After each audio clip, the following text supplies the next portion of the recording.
Show some love for Kwong.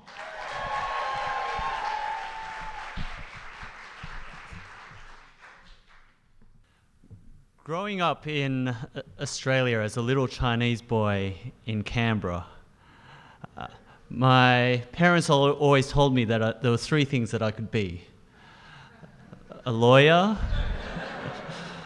a doctor, or a failure.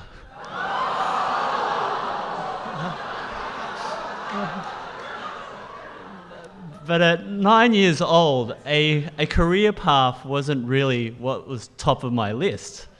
The top of my list of my things to do was the same thing that most other kids wanted. It didn't matter how old you were or what color your hair was or what culture you were from. The one thing that most kids wanted was to just be accepted by the other kids. Now, at 9 years old, I had pretty simple logic, and acceptance equaled coolness. The cooler I was, the more accepted I'd be.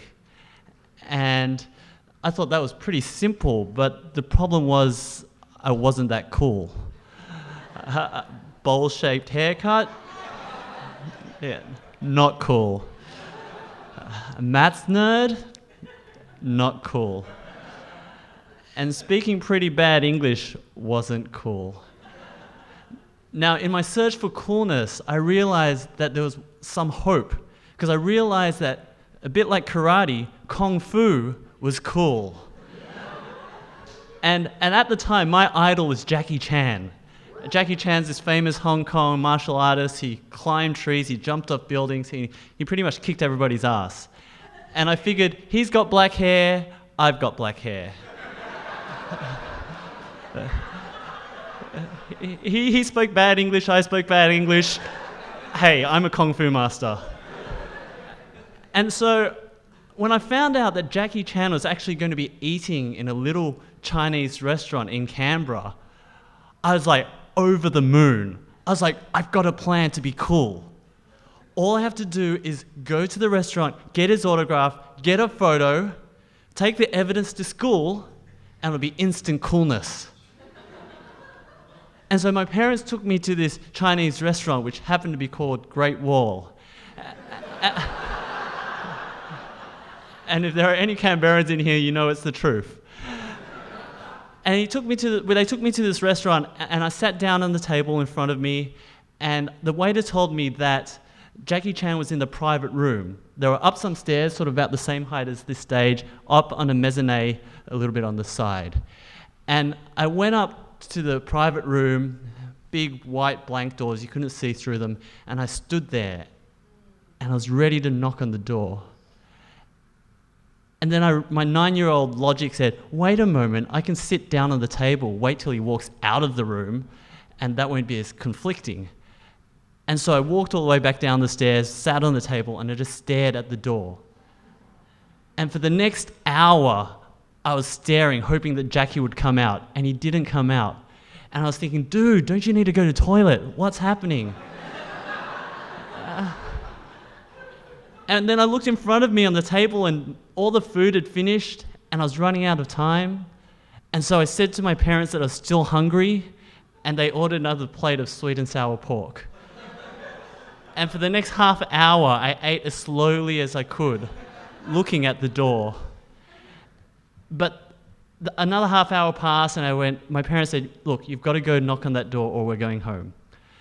And so I walk up the stairs, I stand in front of the door, and again, I can't do it. And I'm shaking. My knees are shaking, my heart's thumping, and my inner voice starts speaking to me, and it says, come on, just knock on the door, it's not that hard. Come on, just grow some balls, just do it.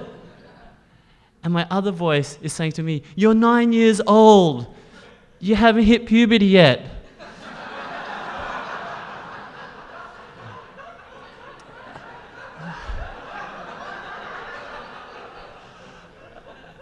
And so I'm standing there, and I realize I just can't do it. And then the door opens, and I think it's Jackie, but it's a lady in a blue dress. And so I just pretend that I happen to be walking past on this little mezzanine. And I sort of turn around, I walk back down, and I sit on the table.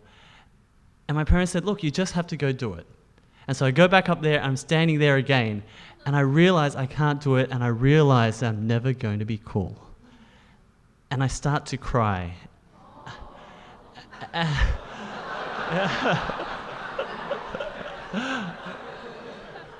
And I have no idea, but I don't know how long I'm standing there, but it must have been for at least 3 to 5 minutes, because the lady in the blue walks back up and walks around me into the room, and my tears are flowing.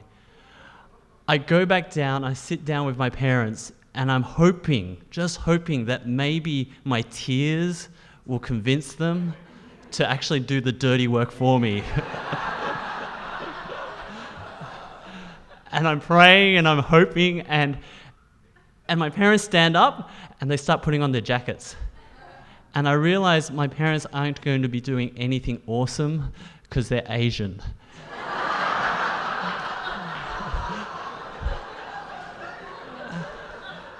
And so they want to teach me a life lesson that I need to do things by myself. And so as I'm sitting there crying, I realize I just can't do it. I'm just going to go home empty-handed. I put on my jacket, and the next thing I know, the door opens. Out comes Jackie Chan with this huge smile, and behind him is the lady in the blue dress. Jackie comes down and he says, I heard there's somebody here that I need to meet. I get his signature, I get a photo with him, and I am over the moon.